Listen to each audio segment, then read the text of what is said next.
இந்த மீன்களை பாருங்கள் எவ்வளோ அழகாக இருக்குன்னு. இந்த மீன் வந்து உலகத்தரம் வாய்ந்த கடலூர் துறைமுகத்துலேருந்து நம்ம பண்ருட்டி ஆசீர்வாத மீன் கடைக்கு வருது.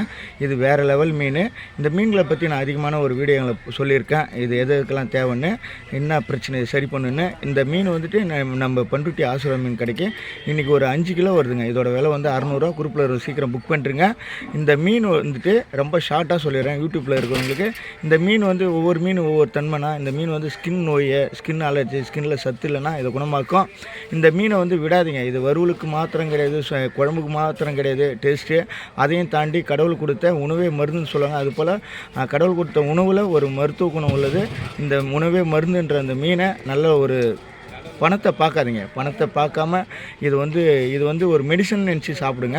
இது வேறு லெவலு. அதுக்கப்புறம் வந்து எல்லாருக்கிட்டையும் ஒன்று சொல்கிறேன், எந்த ஒரு வியாபாரத்துலேயும் பேரமே பேசாதீங்க. பேரம் பேசும்போது அதை நிர்ணயிக்கிற ஒரு வியாபாரியோட மனசு கெட்டு போகும்.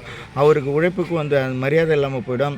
அவர் வந்துட்டு நிர்ணயிக்கிறத வந்து நீ எல்லாம் என்னடா ஒரு ஆள், நாங்கள் நிர்ணயிக்கிறதான்ற மாதிரி அவரோட உழைப்பு, அவர் எண்ணம், அவரோட முயற்சி எல்லாமே உடைப்பட்டுரும்.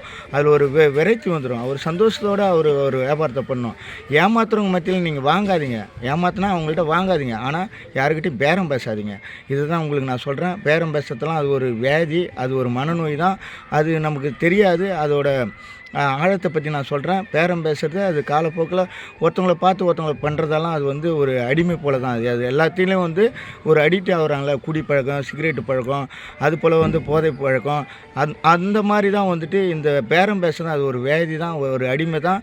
யாருக்கிட்டையும் பேரம் பேசாமல் வாங்க. பேரம் பேசாமல் வாங்கும்போது அந்த பொருளுக்கான அந்த தன்மை, அந்த ஒரிஜினாலிட்டி இயற்கை கொடுக்குற அந்த கடவுள் கொடுக்குற அதோட டேஸ்ட்டு அப்படியே மாறாமல் கிடைக்கும். நன்றி, வணக்கம்.